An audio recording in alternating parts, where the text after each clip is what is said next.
Hey there! This is a very particular video, a guide in fact, for those who are willing to buy their first camera. But first, let's roll the intro. By the way, welcome back to the channel. If you're new here, my name is Gabi and I'm very passionate about photography and travels, mostly on a budget. Chances are if you're here, you may be passionate about them too, so why not stick around and maybe drop a subscribe or a like, all these nice things that takes you a couple seconds but do really help this channel, so thank you. Today I was thankfully released from the dungeon to, not to do an interview, but to share a little guide, a little bullet list of points that you should consider, even say ponder, in case you're a beginner in photography and you're looking for a first camera. First of all, repeat with me. As a beginner, I don't need an high-end camera. As a beginner, I don't need a high-end camera. I just found this offer for a Sony one that instead of 6,000 euros, it's 3,000 euros and it's a sign that the universe wants me to buy.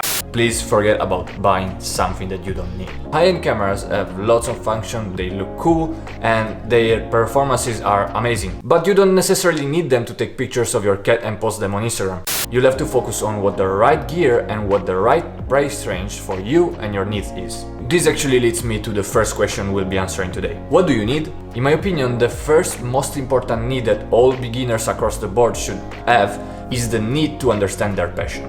I would buy something that's simple, not too challenging to use, and relatively, by the way, relatively is key here because camera of course are still kind of expensive items in general. Relatively inexpensive, so then you can understand if this is a passion or possible career that you might want to pursue. To me, there's absolutely no point in buying a very expensive camera, then use it for a couple of months and forget about it right after. Hey there, just wanted to say that if you're interested in these specific camera suggestions, you should just keep at or 15. And since I'm here, what was your very first camera? Comment down below, I'd like to read about it. The next set of needs is more subjective and it concerns the usage that you're gonna do of your camera. The rule of thumb is that the best purchase is the one that you're gonna use the most. And that sets up for some questions that only you can honestly answer to. For example, what kind of purpose are you gonna use your camera for? Example, if you're gonna buy a camera to mostly take portraits of your friends, I wouldn't suggest to buy an action cam, but instead if you're maybe, let's say, a sportish person or a traveler, an action cam can be the best solution for you rather than a normal DSLR. You got to figure it out for yourself. Does size matter? Come on, really? Wasn't there any other way to better phrase this sentence? Does size matter? You bought a DSLR. Okay, cool.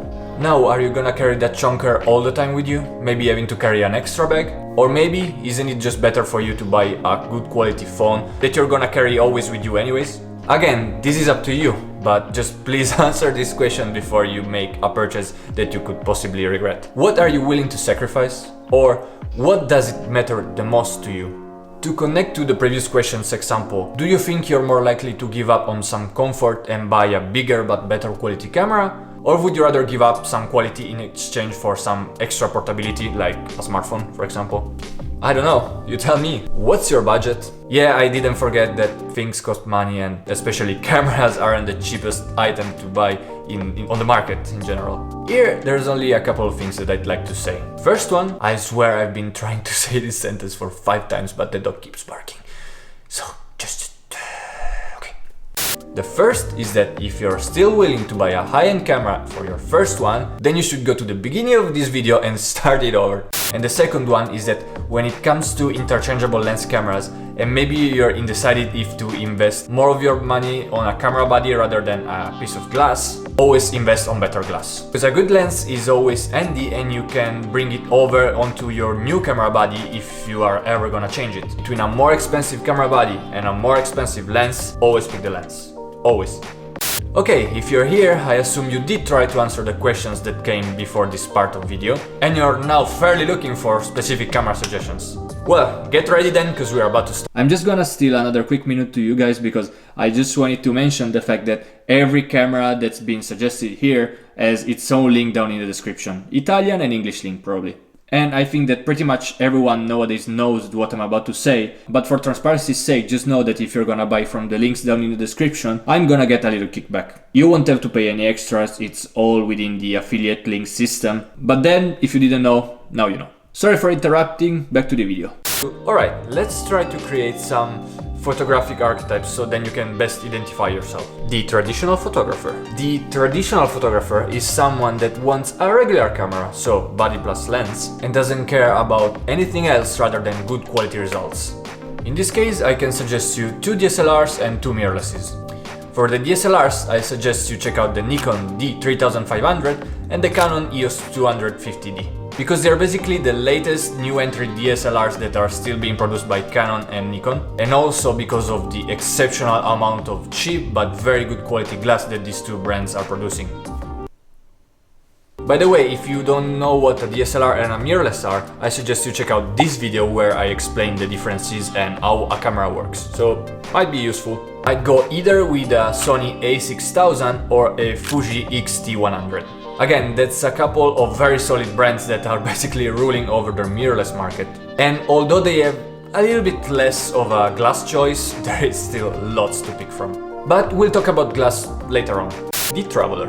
The Traveler wants something tough, compact and lightweight. There's no space to be wasted here. For you guys, I'd suggest one of my dream cameras and camera series that I hopefully like to get one day, which is the Sony RX100 version 5. It fits in your pocket, it has a great quality lens, which by the way is not interchangeable in this case, and I want one right now, so please Sony give. Another great solution for the Traveler could be an action cam, and for that I'd suggest you check out the DJI Osmo Pocket, which basically it's a tank that can fit in your pocket. It's everything proof, by everything I mean water and dust, and has a great dynamic range to be an action cam, so cool. The Social. If you're a social, your main concern must be connectivity. And by the way, thanks to VIAGGINBLOG, I will link their Instagram down below if you want to check them out, for reminding me about this kind of category. Honestly, there's nothing better at connectivity than the cameras that are located on top of the tiny computers that we are currently having all in our pockets. Personally, I'm not the biggest fan of smartphone photography, but I can surely admit that there is some good quality phones out there, which I also wish I had, so please Huawei send me. My recommendations here are either the Google Pixel 5 or the Huawei P40 Pro, which seem to guarantee pretty solid performances. I want a bit of everything. This archetype might as well have been called I really want to suggest this camera but I don't know where to fit it, so I'll make up a specific category just for it, and revolves around people that might be interested in a solution like the DJI Osmo Pocket or Osmo Pocket 2. Those are tiny stabilized cameras that look like this. They're small, lightweight, decently connected, make great videos and good photos, and you could use them one-handed. A pretty good deal if you ask me.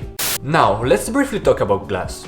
Usually, most starter interchangeable lenses cameras come with an 18 to 55mm lens, which is pretty much considered the beginner lens. That is great to start learning, but of course it's not the best quality lens, and brand doesn't even matter here, they're all the same. Maybe, I don't know, you may want to start a bit stronger on your glass game. Once again, here's a couple of suggestions for you. If you're looking for a zoom lens, the only, and I repeat, the only solution that I wish I knew existed before I bought my camera, well, it's the Sigma 18 to 35 f1.8, which is available for all the brands that I suggested you before besides Fujifilm. Instead, if you're looking for a fixed lens, I suggest you go get a 35mm, possibly an f1.8. Most brands produce them and they're usually very cheap because they are also considered starter lens, so you can find some good quality right there.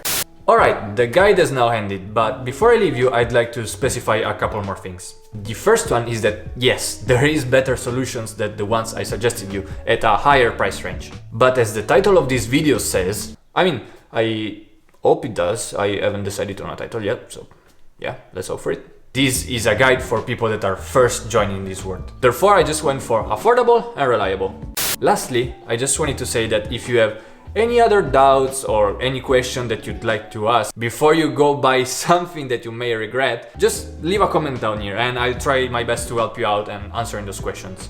Okay, now I'm really done. This video is probably long enough already. I do hope that this was useful and that if you find it was, you'd support it by leaving a like, subscribing or sharing this with your friends, if you enjoyed it of course. If you're interested in seeing more daily content from me, you can check out the links to my social medias that are in the description, along with a billion other camera and lenses and equipment links. And either me or some other Gabi will see you in the next one.